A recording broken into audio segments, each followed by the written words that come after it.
Good evening. पिछले lecture में हमने क्रिया शारीर का बेसिक देखा था। अब आज हम बात करेंगे दोष, धातु और मल की। तो दोष को जनरली अगर देखा जाए तो विकार बोलते हैं। आयुर्वेद में से बोला गया है दोषयंती इति दोषा, तथा जो शरीर को दूषित करे उसे दोष कहते हैं।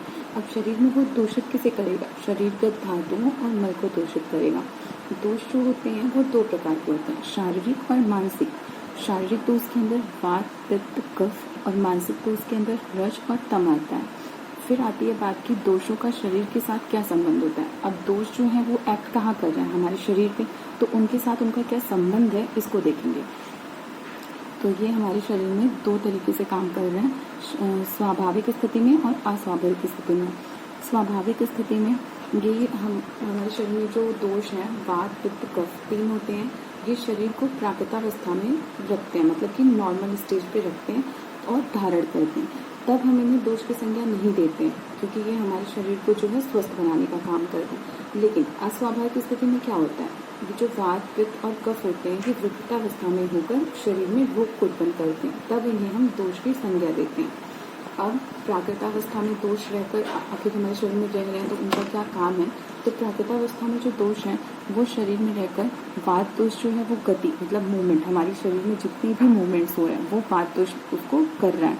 पित्त दोष का कार्य है पाचन का, मतलब कि डाइजेशन का काम कर रहा है। और कफ जो होता है वो हमारे शरीर को बल प्रदान करता है। अब इसके बाद आता है धातु। शरीर का धारण एवं पोषण करने वाली रचनाएं धातु कहलाती हैं। आयुर्वेद में इसकी निरुक्ति है धारणा धात्वा, अर्थात शरीर को जो धारण करने वाले तत्व होते हैं वो धातु कहलाते हैं।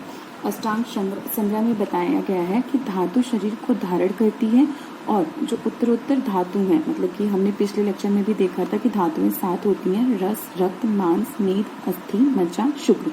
तो ये उनका पोषण करती है। उत्तरोत्तर मतलब कि रस धातु, रक्त धातु का रक्त धातु, मांस धातु का, ऐसे आगे सभी धातुएं जो है शुक्र धातु तक पोषण करती हैं। फिर आती है बात की मल। मल क्या होता है? मलिनीकरणान मला, अर्थात जो शरीर को मलिन करे उसे हम मल कहते हैं। अब वो मलिन कैसे करेगा? मतलब कि जो हमारे शरीर में अधिक देर तक रुक रहा है, तो उसकी वजह से, रुकने की वजह से वो हमारे शरीर को जो है मलिन करता है। ये संख्या में 3 होते हैं, मूत्र, पुरीश और श्वेत। अब यहाँ पे हमारे दिमाग में एक बात आती है कि दोष भी हमारे शरीर को धारण कर रहा है और धातुएं भी हमारे शरीर को धारण कर रही हैं, मल भी हमारे शरीर को धारण कर रहे हैं। तो इन तीनों को ये 3 नाम देकर, दोष, धातु एवं मल ना देकर हम सिर्फ इसे धातु ही क्यों नहीं कह रहे हैं? क्योंकि तीनों का काम तो धारण करने का ही हो रहा है।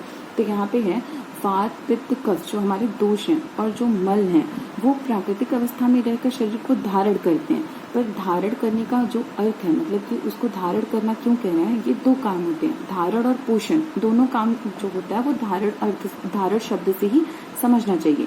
मतलब कि अगर हम धारण कह रहे हैं तो वहां पे ये 2 क्राइटेरिया जो है वो पूरा होना चाहिए कि वो वहां पे धारण भी कर रहा है और पोषण भी कर रहा है। तो दोष जो होते हैं और मल जो होते हैं वो शरीर को धारण तो करते हैं, पर शरीर में कोई पोषण का कार्य नहीं करते हैं। परंतु जो धातु होती है वो हमारे शरीर को धारण भी करती है और पोषण भी करती है। ये बात अब क्लियर हो गई होगी कि दोष और मल को हम धातु की संज्ञा क्यों नहीं दे रहे हैं, जबकि ये दोनों भी हमारे शरीर को धारण कर रहे हैं। अब इसके बाद जो धातुएं, हमने बताया पिछले लेक्चर में भी देखा था कि धातुएं जो होती हैं वो 7 होती हैं, रस, रक्त, मांस, मेद, अस्थि, मज्जा, शुक्र। अब इनको हम जब क्रिया शारीर नया पढ़ना शुरू करते हैं या आयुर्वेद को जानना शुरू करते हैं, तो हम पहले मॉडर्न की चीजें ज्यादा पढ़े रहते हैं या जानते रहते हैं, तो बहुत सारी चीजें होती हैं कि ये क्यों है, क्या है। तो अगर धातुओं को देखा जाए तो रस धातु जो है वो हम मॉडर्न में देख सकते हैं कि लिम्फ और जो हमारे ECF, ICF, extra cellular fluid और इंट्रा सेलुलर फ्लूइड होते हैं, उनसे कोरिलेट कर सकते हैं। रक्त ब्लड हो गया, मांस जो हो गई मसल्स हो गई, मेद जो है वो फैट और एडिपोज टिश्यू को बोलते हैं, अस्थि बोन को बोलते हैं, मज्जा जो है वो बोन मैरो है, शुक्र स्पर्म मतलब कि जो रिप्रोडक्टिव ऑर्गन है वो, और ओज को इम्यूनिटी से ले सकते हैं हम। Thank you.